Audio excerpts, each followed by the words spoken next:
bo adeshemaima me mobibia adwo emwa kwaba e ba Sompa television so enwume brei de sema hodo be ya boaboa no oman yimu ene ama hodo so ene de be somo se Sompa TV enwume no nsia kase bo ensema ye de be dan mo no ene animu no bi ene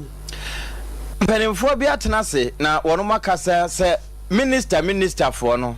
Ghana emuadu no numpe ebeso yen sendodo no Sopenyi penso da Imani Africa ano akasa e dia fa Yura Vice President Mamudu Bawumia ya yune se wono embedi NPP amanyoko no anim se Franka Tuni no ho ene NPP ho a ena showdown ma Yura Ken akompre kwa Japan so akasa na waka kire na chitafo se wo momadwo bremra na wo mukuta dom kese abusiansem no do so enwume betumi akaye ho we social media platforms ahodo no so sanso ena yenuanom mo kumase beti enka e dia fa Sompa 93.1 so osunwane ne mpatamu nso dia eye Sompa 98.9 FM enkranza for so beti enka e wo Sompa 90.7 FM mudu Facebook and YouTube ne so na wadwenkyere no nsusie no wagya wo ho no brepem yakenkan e de amamo enwume mienu ni ajepenie ya bekenkan kase yi ede amamo ye frame ekuabo achewa asempeti amene ajapia apam dada afi yenye brena ensem no yentunu srene abasa emfama yetiefo a wono mutie Sompa afidi kese ha ne dikan todwa ansa na afoforo kra se de yesi acheche no wono nso asom na watutu ne sre ene abasa na we constitutional review consultative committee no wono mu ko asetena na wo masetena mu ne se de osiso eso adwene ene koba se ye hwe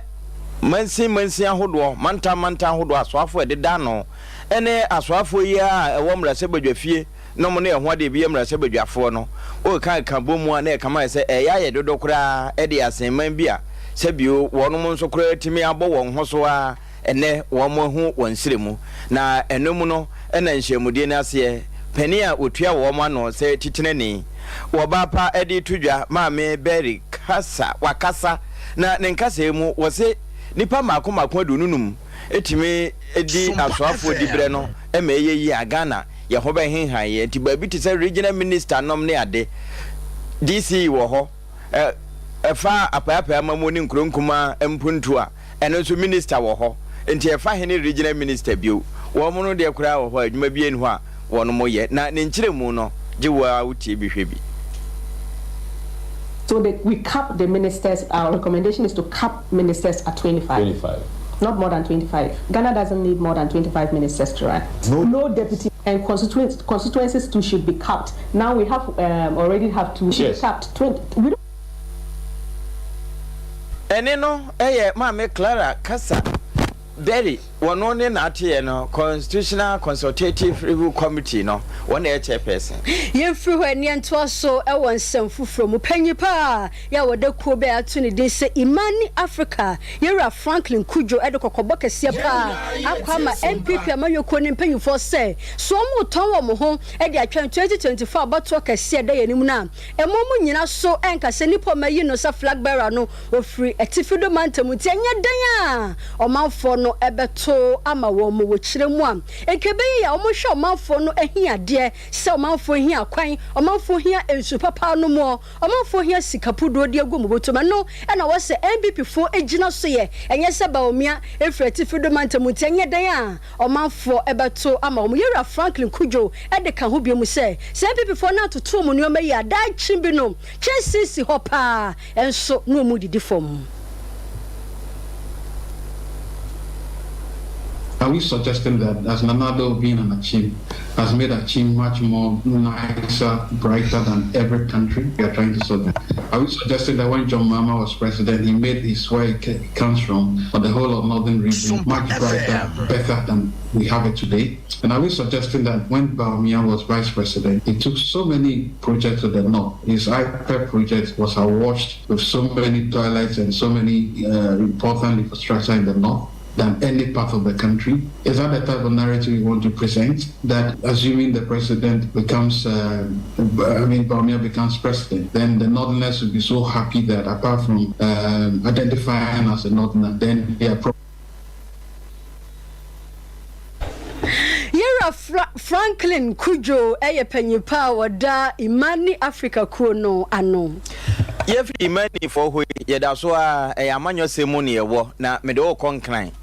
Ene se wo so no mato abawie ya na no memreda enora ene na awotwe no ebinom ka ho nsem na ebinom nso kora epre se wo momo me running mate nom na ye ho ade. Na Yera Ken akompre ko Japan. Sense camera sebedeni wo ye show down party ya na esewoni enso ka kire ewo nkran pomprimantemu na eho na wode ensem bi etu na chitafo achi ene wo manim nyina sa da woroma wo hwese wo toso mienu ne dom a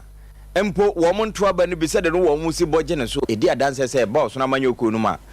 wo mu chem yensa wo mu kura be se ohamu nchemu kese pa ba ko di ananyumre me fra mo na beta coordinators nyinasi supporters nyinasi the sacrifices you've made, the intimidation you went through, the insults and so on baba mujina pinti and now we are relevant in the party because we control more than 1/3 of the party. And the BBN you are, Omubaya, we've made a statement. Yes. Jenisa Ubia Rahu. And I'm a friend Mubasa, the Masi. Nefe Yabaki Kayano Kakra. It is said last week, Saturday. Na ebibo di awro ejene wiki e pesa obi ayi na awro efri ne mu enya gidie say all is not lost. But one day what God has ordained will surely come to pass. Jemeslamu monfanije entrance ya yumre namoniti namonnom nemo abiane no edoso. Nobody should rush to go by table ntimunya botre na obia ntnasi na yensevo mo ensabi obia pebia bi wa ha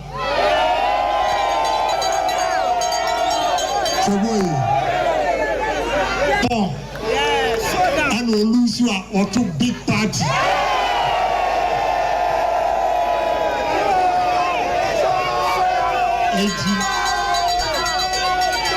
Madame Nirasi ebi free upper east upper west northeast south. Wey Mr. Showdown Honorable Ken akompre kwa Japan Sen Central Mra Shebedwe Showdown Party ya wo ye won kran edema doma no wudi na chire no na wotu omofo asanso akire se nuane ensa mma yire abu wo monto omobo na onsa mienu no kom de osesen ya umfani Ebusia Kumasi Girls Senior High School so eyento so sukubi a ewo Kumasi abrepo na nanu ada eno ma free share duosia no wode hihye so ewo suku mu honom na ho ena Bantima mra Shebedwani Honorable Francis asenso boache ya wonukro ya esanso suafo a wohwa aso ye friend say works and house no kopie mu ewo honu bi ena basobode a wode mama no edise wankasa wutie bi Grace by the National Girls Senior High School. I'm truly honored to address you on this momentous occasion, the 60th anniversary celebration of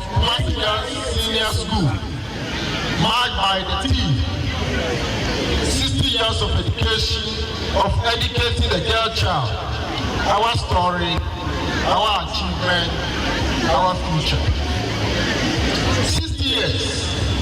This is milestone, not only for reflection and celebration, but also for the anticipation of a bright future ahead. As we assemble here today, we don't just mark the passage of time, we celebrate a legacy of excellence, empowerment, and resilience that Kumasi Girls Senior School has edged into the educational landscape. For 6 decades, Kumasi Girls has been a beacon of hope, a citadel of knowledge, and a cradle of dreams for countless young women. The commitment to nurturing the potential within each girl, fostering culture of academic excellence, and instilling values that transcend the classroom is what distinguishes this institution. As we reflect on the journey thus far, let's recognize the trailblazers, the visionaries who laid the foundation, the educators who dedicated their life to shaping minds, and the students who have walked these hallowed walls with determination and purpose. The achievements of Kumasi Girls School are not merely measured in academic accolades, but in the countless stories of empowered women emerging from these classrooms, poised to make a positive impact in this world. However, our celebration today is not solely about the past. It is a moment to look forward with optimism and determination. Our future holds the promise for continued growth, innovation, and impact. The education of the young child is not just a Bantima baton peso sumra shebedwe no munyan for Francis asenso boacheka sewie ya pe na headmistress nso wotua school no ano ma Selina anane afo akwaso twen ema no de bata no etu omofo de tu omanimu se omonhwe esa school no atete titiri bebie nto omonso fanya adesuade se de be yobra kwanto yi omobetumi apem akoma ni Sompa FM efutuo kesi amede ma mofra ne se omo say high court judges, your lawyers, your professors, your nurses. In fact, omo be kola I saw cry. The mechanic say omo hwe de ehun ene titiwa titi omo na sua de no so ko omo nim tan omo hu omo ti ando sua boa man kola na hu sampa aha o ma ba no ma ba bi keke na emo betimi aba aya se de ekriganfo no eye say omo de pa man say 60 years of educating the girl child, our successes, our achievements, our future. Your success be brave. You say, I tell you, I tell you, be brave. No medical. Oh yes, High Court judge, baby, brave professors, your kasai, doctors, and the sign where you actually, we say, I'm almost clinic. Oma be boa be brave face for saint in administration. Oma boa be brave na so future. This is school for say ni pa 20. We do 3,200. Afia ya this is the Kumasi ade ete so. Enche nim se be enche kra. Tietimi ayi nyabiti ya be ya busa yo that sanse oma e ba no last year overall best students go down. Tieni se wo future wo na the ma here and say the vision a center of excellence for girls education. Tieni say vision no nyame dum ti yadru ye beto aso akọ ya say ka se enko single tracker e betimi akọ here we na facilities the board and cry we nipa bebre from one for buy na about 80%. O ka so bi omo nyina e ba fa menya ba bia mo mother ti our facilities pa advisory systems ku ye be bia ka ho ti infrastructure wise back from masters bank there won yoma be brave we are the science yenya the science be brave so mo ye science yenya ye si foforo bi mo ka ho ka be ye de pa ye ti ya ko media men ka e the old girls tun tell Dr. KK so science lab school ha nipa be brave Isaac on so innovative story building old girls Yama clinic Mr. John to avoid the gymnasium or the door of why painting I be brave one-on-one foundation. See a course so Kumasi girls into a Sukun Mabusiani Adani Chire at Diamamono. School me baby JHS me peke ye pa omutwe mu ba kon eno no kugis. Afa ye da so awon ngumasu na me do koka so a Mami Stella ene edinim no na waye award bi di ama wonu mo a wani bre pa wo nwumasua ne nso wo mo enya aban krofo na ye kwantankrofo ne no na sa award yi no onua Francis mekire Noble Francis eche wanya bie na ehwo no wo chese sabio ewo mo se eba nwumasua mu a aban anim ne yehwe nanso ankura bi no mo nso abo won ho be pa won nwumasua ama sesei eba Ghana nwumasua wo mo ka ho bi ene ayurumi furumi resh brofo ekoso pa esanso wono no kura wa wie senior high wo nyanto aso nanso wo boa ma basic ho no eho atimi atintim na wode adesua pa ama mofra no ekwawie no wo mo kyero so hwe a ya wo nkunimdie no asem bia nhyede ni ho na enum no na wo kyese eduba bia awere ho pa se asuafo kwa kwkyero so hwe na polism wo mo abo apoye afiri suru kosi from timi twera obi din kura e de ka de wo wia no ho ebe wie no wode afia nanso watwero emema din nyina e de aka ne din hunti anya nwa se yetimi firi obi Esther Mwako Joshua sanse wo wia Joshua abre ono de Esther na eye no nua Francis bra na nsa kan award ni bi no what na numu 2.7 FM I fan outstanding educational visionary of the year award no what the man me hu adwuma akase bebre ya oga beji award ni bi B5 na adina controller na accountant general himself no so beji bi no so a public servant and then no individuals so to recognize a bind na adwumayefo na wotumi boa wona we also expect that a bind so obobomodin na wabua private individuals bia woye adwuma onye political na mum oye individuals a wodu ho atuo na wodwe oman ho wo man kendi because abrabo ayi wum seti amofaba na ohia mofaba na yaye bibia ide jawon ndi ehwe president u seti a waye pen obade eje hɔ akɔ yesu obade eje hɔ akɔ mofra na wo mama Ghana edimu na dem bible mpoka no se ya mamofra no ye baabi gina wona so ai ma no eye honde ndi aban so on hye na nhwe private school na se wo ma award a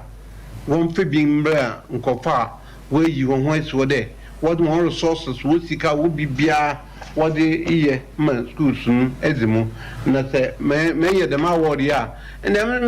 me de ma private school for ina wode ma private school fo nyina no wosan de afutuo kan ho ma wono mo se duba bia ya na ase fimpa ningu ase se so hwetwero ya twero awie BC eno ye kuma mu ha na ye de obi results be sie aden ye se wabo apo nti eno so wode afutuo ma asuafo ne se wonyere wo ho sua na usua nko a ubehunu obetimi atwero nso ne na sa on the fan adubache eneda ena why the result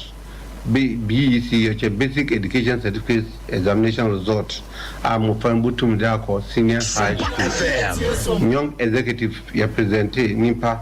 164 na no kwasemni eyuhu eneda ya check wi ya check as now ye wi na checking ye nya nipa 164 no numu 62 nya 91 62 nya 91 numu 65 nya 81 nka funi so nya 71 and 61 the web grade kra one yard kra nya aggregate 08 when young executive school Onia Francis so international Onia Francis international obudubram also web grade into year aggregate 08 what the emphasis no what kwai na demade na ye hu modern bar mufana bona no jere addition no ye very intense ime hu ye na ye de nkopon sase ezi obeye de mpo ibe ya samo hu mu award we head no yankopon obabu ama also odin we release ma mufano so also in school akọ because impe 22,000 or so 22 something and that's when you school anko a him fan oboko the madin the only they so do nanso wonhwe ma asomdwembra because mufan bugu krum na wan ko school dia na sam aya sam one because mufan anti ne every amede meje mufrabo ho into a firm mufradan for friend of 30 children meje ho Noble Francis Esel oche ahene wono na da Noble Francis International School na papa na ya de pa intime so de medema no mizo fruit drink sɛ wɔnom no wɔma mmɔfra no bi nom na wɔma adwene mu atumi abue Ebusia ye fifini mantamu ani enkopie mu ewo atoye mantamu kro ye frɛ no sɛ apremodo ewo afia kwasiminti mu wo hina owo ekro yi so ne manfo de ato Sompa kase ni mu sɛ wo mu eni ani gye ba kokra wo kirema empanyufo bomoden esi dwa kase e de amatemamufo wo honom nanso besi ne wo bia ni ho wakopie mu ewo dwade bia honom sɛ wokotonton ne neoma ewo ho ama kro ni so enyimu mfaso nti wo hine pon wo ho nana kwame na otosudu baako e de atu enu se enka dwadefo ne nkoho no mode a yen sakra ne omani na yen fa dwade bia no enda ne suku na omanfo no so enyimu fa so e market we ya abembe mu de na onu yen central market a municipal no anka okita a order wo hwe na anka wo push ma bame no oil na kodo but ni hina no wa ko wa chidi nti restre abana no msini na wakanda info wo di bano ewo ahanum ne wonhwa wonua wonfa nhwe honom na yentum yenye was because yentum entena ho din dam aba kan there's when you ready to be user for me fan school na yen hunda mfa so abado sanya din dam dia because aba ko ebe hunda transport terminal no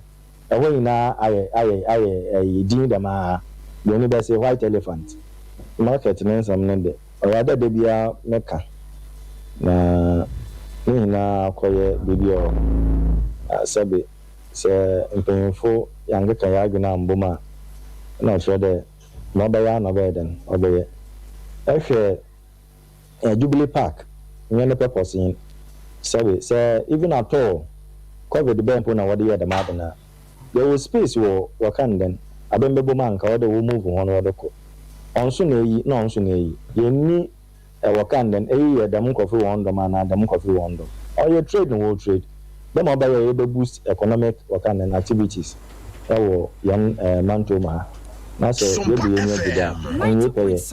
na naja kwame na otosudu ba kokasawie ya pe na aben bebom dwadie hima wo honom na nesi so de to ye sentwofo no mu se edwadefo wo honom no kakra no makopie mu ewo Jubilee market honom ye Jubilee Park wonti nkebe ya panyifo ne mpamo mu ni na emfi honom ntimi mra apremodo edwanim hawa apamugo na mayende drama wo gonu mina ifu gonu ma to the Jubilee Park nam the Jubilee Park wo here dey was the by sanctions school for na dey nzie bia osafata no dey wan dey wo dey market na ya ba dey no ma binu ko ya ba dey twu mo me se ko yin ko no olugu won so we twu ma wo mo nsan we twu ma o ma o setu anomala ya bere anama botu bia nya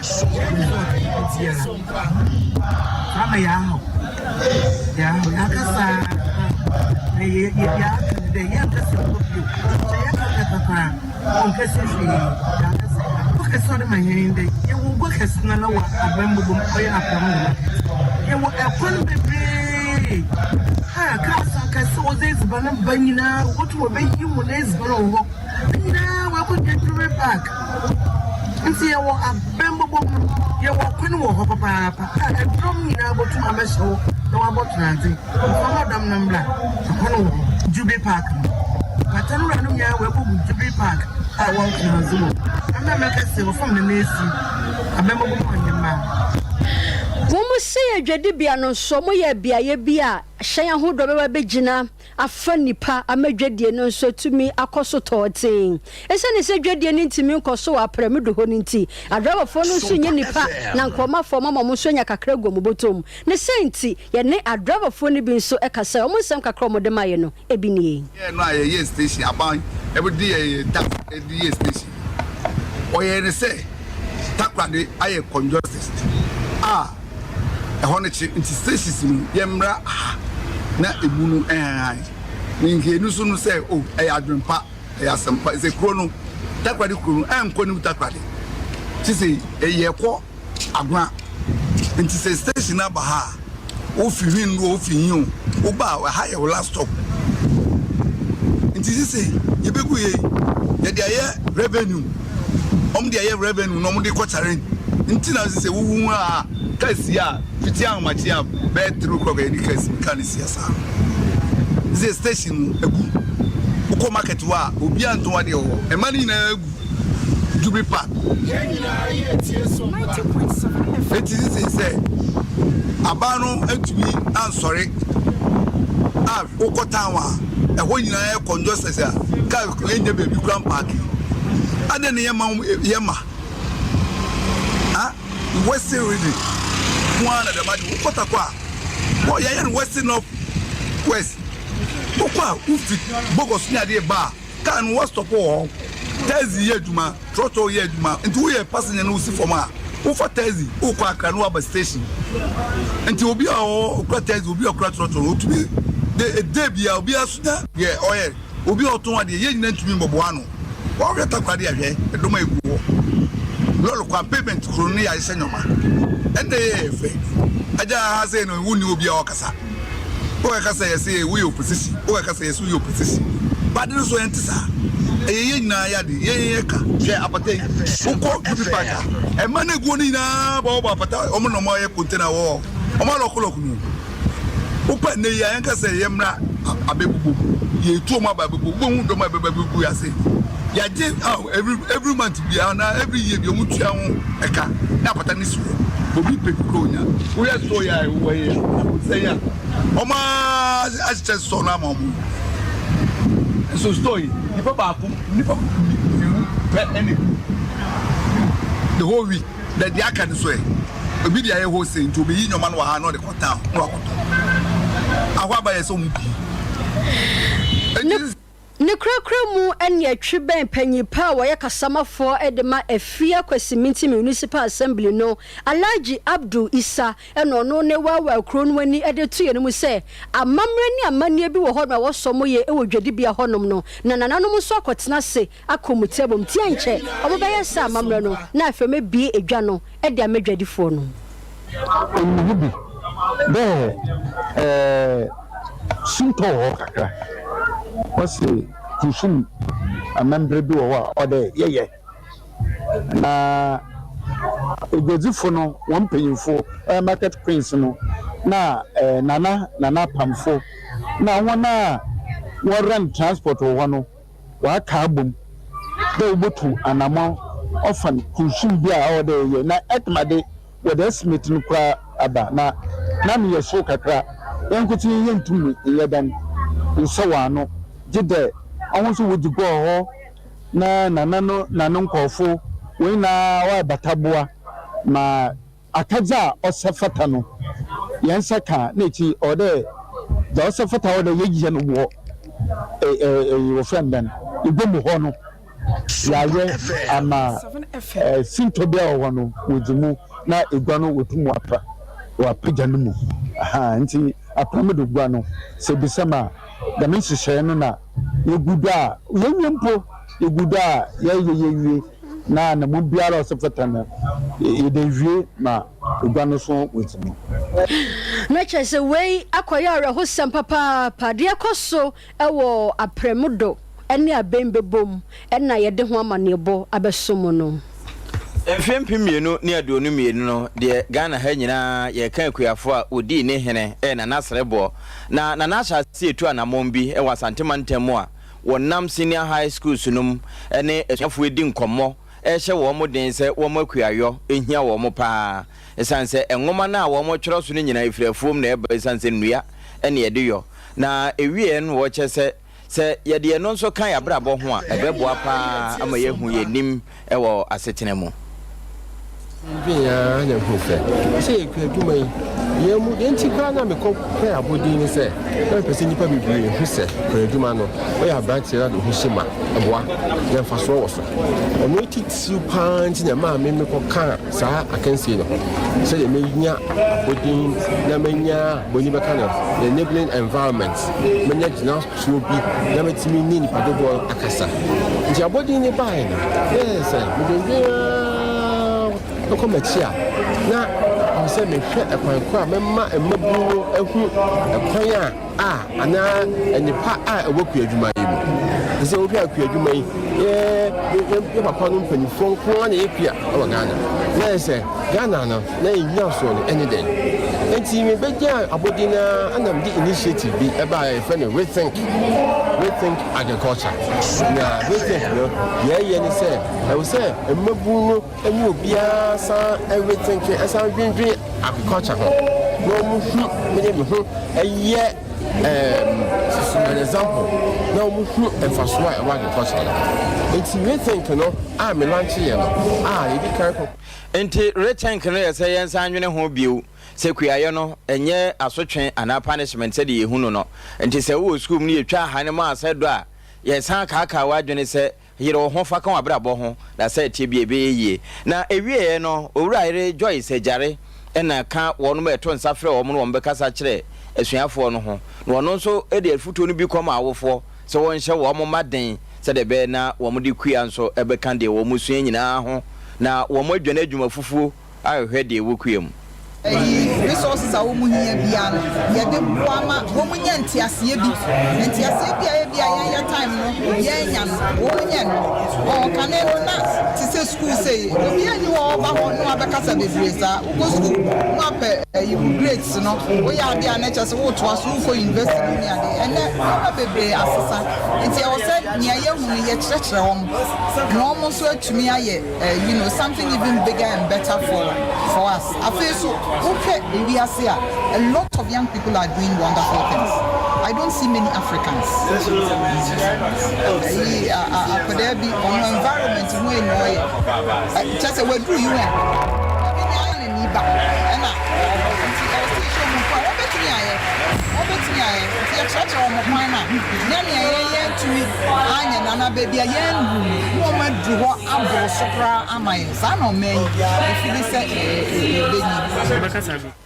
Ayere Joyce jare no na ate se na wotufo na we nyina nkanfu ano se wo mo ani beje awrokacha no ho no wo de wo ho ahye kuam asem fifire paade a energy se 5G ka ho energy drink no na timi energize wo mo no green tea wo jensin wo ngwara na wo grapefruit ni great wo na boa pa manipadua no enya ahoden 21st clinic nkrabata bi wo ho Cultures Marketing Company agency no wo mo na de bae afi ura Sompa fie bia nso a ebi wo emiamia bi a wo mo tonton anom ne ye enye na okoho a won se ka bi nemo 0246270221 no ya homa betimi afre na dodo bi a ohia no wa oda na ye de abrewo eno 5G na mizo fruit drink eno no de ye nuaba na ye de ayo utimi hu se wedi amango pani ne sesere no kura timi yibi firim emeyeye na eno nso ye nyamfa additive bi amfra no enti ote ne de no se de aduaba te pepepe enye nso ni asichire ne flavor ne bia 0246270221 ura babia ya tombi na wonso jewde 21st clinic sciatica expert no womo enekuta yemu a ye sciatica na hoden wo munti abrebia yetimide ye adwuma ye fro ni ye sane woto asentini ho no twetwen wa ene sciatica no na no nso de 21st clinic na wo mu abodin no wonim de na wo ma hyeda si ne center kra e wa bibire mu ha 0540311311 homanoa stroke say wo motenete yade bia firi utrinwi besi wo mawere so wo mo mfidie de hwehwew edi massage na afidie de wo ho yemfa yensa mposa mantini nsane na apo bi abobo no nsane a 21st clinic ya hwehwe yen Kumase ye wo hwe overseas ho ye ne timba market ne boso enkran do market ho aye wo ho afi tachima GM bank dan no msunwa akwan so enkransa Victory Bank ne hwe ne mo Children's Park nchen ho 0540311311 Yamfa asede ni kabia emfa masemu fo penya sante yebo Benedict Sanso akosia mo so abodwuma papa DJ Papatos eni asemu ne no ma ho de wo mu bi ene de kasei abesomo akua bo achewa sempetia emidin Ajapia apamdada mejoso